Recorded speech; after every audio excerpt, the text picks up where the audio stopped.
जुल्म के ये ज़ाब्ते हम नहीं मानते। टीका बिल नामंजूर, टीका बिल नामंजूर।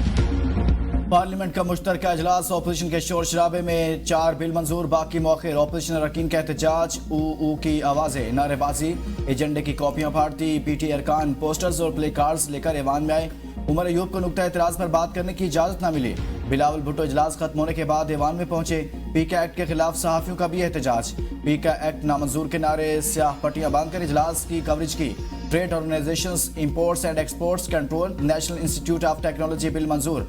कौमी कमीशन बराए इंसानी तरक्की तरमीमी बिल 2023 मौखिर। पार्लियामेंट का मुश्तरका इजलास 12 फरवरी तक मुलतवी। सेनेट का इजलास दोपहर 2:30 बजे होगा। 14 नुकाती एजेंडा जारी, पीका एक्ट तरमीमी बिल भी शामिल।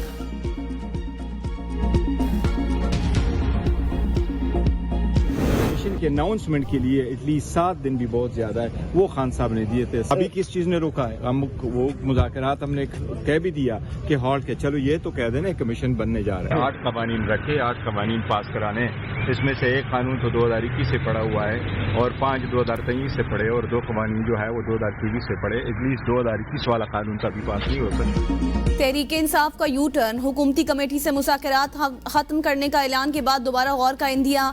बैरिस्टर गोहर कहते हैं बानी ने मुज़ाकरात होल्ड किए हैं, कमीशन के ऐलान के लिए 7 रोज बहुत थे, हमने सिर्फ 2 मुतालिबात रखे, हुकूमत ने कमीशन बनाने के लिए कोई पेशरफ नहीं की, हम दोबारा गौर कर लेते हैं, हुकूमत भी गौर कर ले, कमीशन का ऐलान करे, हम खुले दिल से मुज़ाकरात में बैठे थे। हुकूमत ने मुश्तरका इजलास के एजेंडे में 8 कानून रखे हैं, एक 2021 का है, 5 2023 जबकि 2 2024 से ज़ेरे इल्तवा है। 2021 वाला कानून अभी पास नहीं हो सकता। मुज़ाकरात बच्चों का खेल नहीं, अगर मगर से निकले, तय हुआ था 28 तारीख को बैठेंगे तो आए, बैठे और हमें सुने। इरफान सदीकी का पीटीआई को मशवरा, कहा बैरिस्टर गोहर मुज़ाकराती कमेटी के मेंबर ही नहीं, एक दिन कुछ कहते हैं दूसरे दिन कोई और बात करते हैं। हमने मुज़ाकरात खत्म नहीं किए, जब इन्होंने मुज़ाकरात खत्म करने का कहा तो क्या हम कमरे में बैठकर दीवारों से बातें करें? जेल का फाटक खुलता है और कोई साहब अचानक ऐलान कर देते हैं। मुज़ाकराती कमेटी को पता ही नहीं होता, जब सारे अमल की बागडोर एक शख्स के हाथ हो और वो मुज़ाकरात के आदाब, सलीके और अफ़ाम व तफ़हीम उनके निसाब का हिस्सा नहीं रहे, उनके इस खेल का हिस्सा नहीं बन सकते जिसमें कोई यकीन नहीं करता। पीटीआई के रहनुमा असद कैसर का मौलाना फजलुर रहमान से टेलीफोनिक राबता, मुल्क की सियासी सूरत हाल पर तबादला ख्याल किया गया। असद कैसर कहते हैं मौलाना फजलुर रहमान से अगले हफ्ते मुलाकात होगी, सियासी सूरत हाल पर तफसीली गुफ्तगू करेंगे।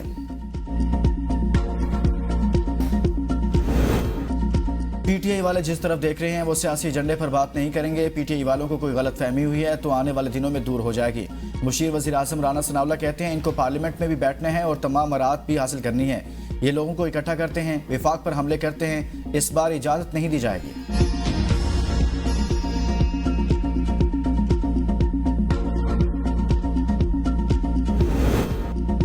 एडिशनल रजिस्ट्रार सुप्रीम कोर्ट नजर अब्बास ने तौहीन अदालत का शोकास नोटिस चैलेंज कर दिया।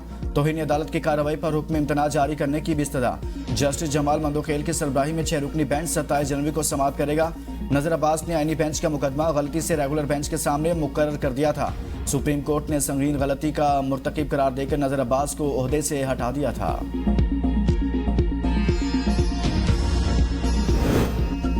सुप्रीम कोर्ट का कत्ल के इल्जाम में कैद मुजरिम को 12 साल बाद बरी करने का हुक्म। मोहम्मद जावेद की उम्र कैद की सजा कलअदम करार। जस्टिस नईम अफगान ने रिमार्क्स दिए कि क्या कोई इल्जाम लगाएगा तो उसे सजा दे दी जाएगी। प्रोसिक्यूशन ने इल्जाम साबित करना होता है, सबको मारने की नीयत से आने वाला किसी एक को क्यों छोड़ेगा। मोहम्मद जावेद को 2013 में तालागंग में कत्ल के इल्जाम में गिरफ्तार किया गया था। वज़ीर दाखिला मोहसिन नकवी के एजाज़ में अमरीका के अरकान कांग्रेस का इशाया, बाहमी दिलचस्पी के उमूर, दो तरफा ताल्लुकात, पाकिस्तानी मैशत और IMF प्रोग्राम पर तबादला ख्याल, पाक अमरीका ताल्लुकात को फ़रोग़ देने के लिए बाहमी राब्ते बढ़ाने की ज़रूरत पर जोर। मोहसिन नकवी की अरकान कांग्रेस को पाकिस्तान के दौरे की दावत, कहा पाकिस्तानी कम्युनिटी अमरीका में मुख्तलिफ शोबों में नुमाया किरदार अदा कर रही है। ओवरसीज़ पाकिस्तानियों की अमरीकी मैशत के साथ पाकिस्तान की इक़्तिसादी सूरत हाल की बेहतरी के लिए खिदमात लाए के तहसीन हैं।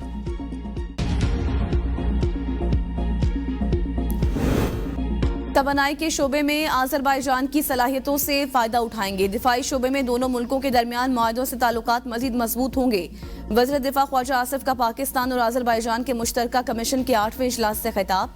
कहा, बिजनेस टू बिजनेस ताल्लुकात से दोनों मुल्कों में सरमायाकारी बढ़ेगी। ख्वाजा आसिफ ने कश्मीर कॉज पर आज़रबाईजान की गैर मुतसलसल हिमायत को सराहा।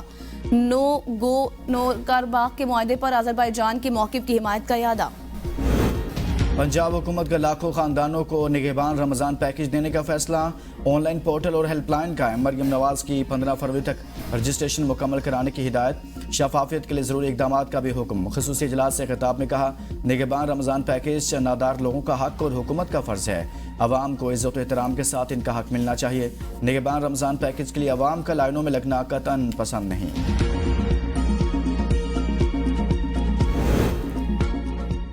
बानी पीटीआई ने जुनेद अकबर खान को पब्लिक अकाउंट कमेटी की चेयरमैनशिप के लिए नामजद कर दिया। तहरीक इंसाफ आज नाम स्पीकर को भिजवाएगी। इससे कबल शेख वकास अकरम को पब्लिक अकाउंट कमेटी की चेयरमैनशिप के लिए नामजद किया गया था।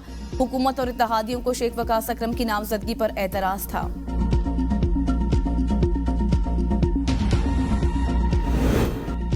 जाली हुकूमत ने काले कवानीन के जरिए ज़राए अबलाग की आज़ादी तलब कर ली। ऐसी सख्त पाबंदियाँ बदतरीन आमरीत में भी नहीं देखी गई। मुशीर इत्तलात खैबर पख्तूनख्वा बैरिस्टर सैफ का बयान। कहा, पीके एक्ट और डिजिटल नेशन बिल का मकसद हुकूमत के स्या कारनामों को मीडिया से छुपाना है। हम काले कानून के खिलाफ सहाफ़ी बरादरी के साथ खड़े हैं।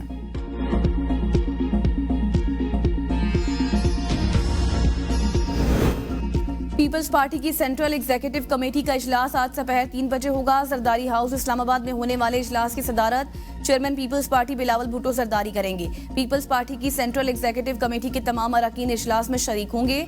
सीईसी इजलास में मुल्की सियासत से मुतल्लिक अहम फैसले भी किए जाएंगे।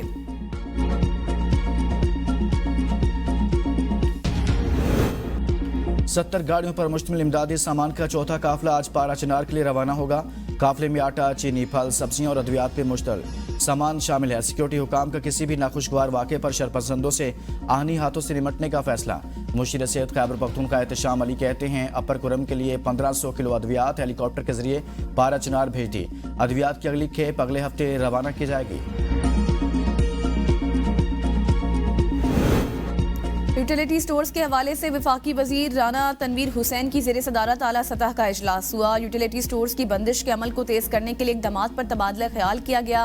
राना तनवीर ने कहा कि यूटिलिटी स्टोर्स की तंजीम नौ के लिए कई निजी कंपनियां दिलचस्पी रखती हैं। स्टोर्स के मुस्तकबिल का फैसला आइंदा मीटिंग में किया जाएगा। पाकिस्तान समेत दुनिया भर में आज यौम तालीम मनाया जा रहा है। दिन को मनाने का मकसद तालीम की अहमियत को उजागर करना और दुनिया भर में तालीम तक यकसां रसाई को यकीनी बनाना है। वज़ीर आज़म का तालीमी निज़ाम को आगे बढ़ाने के अपने आज़म का यादा। कहा, हमने रोज़गार मराकज़, software, technology parks, robotics and mind games और स्टेम लैब्स जैसे मंसूबे शुरू किए। बच्चों को मतलूबा महारतों से आरास्ता करने के लिए स्कूल्स में जदीद तरीन टेक्नोलॉजी का होना ज़रूरी है। गवर्नर सिंध कामरान खान टिसोरी ने हलीम सियासत तेज कर दी। राशिद सोमरो के बाद शाही सैयद की भी हलीम से तवाज़ो। कहा, हलीम तो बहाना है, चाहता हूँ मुहाजिर सकाफत परवान चढ़े। मौलाना फजल रहमान और एमएल वली को भी दावत दी है। शाही सैयद गवर्नर सिंध की बनाई हलीम की गर्विदा हो गए। ब्यूरोक्रेट और नॉन पीएचडी वाइस चांसलर के खिलाफ असातिज़ा का दो टोक मौक़िफ़। सिंध की जामियात में क्लासेस के बाइकआउट का 7वां रोज़। फपासा का वज़ीर आला सिंध के नाम खुलाक़ात वाइस चांसलर्स की तकर्री के लिए जामियात एक्ट में मुजावजा तरमीम वापस न लिए जाने तक एहतजाज जारी रखने का ऐलान।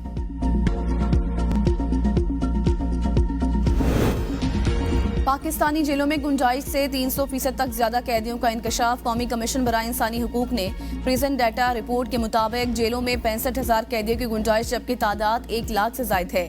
खवातीन के लिए सिर्फ 4 जेलें मुख्तस हैं। 73% कैदियों के केस ज़ेरे समात, 85% नाबालिग मुकदमे के मुंतजर हैं।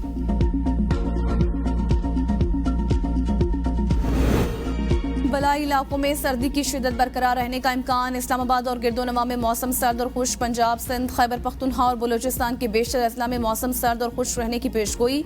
सबसे कम दर्जा हरारत कलाम में -7, दीर, पाराचनार, मालम जब्बा में -3 और रूश में -1 डिग्री सेंटीग्रेड रिकॉर्ड किया गया।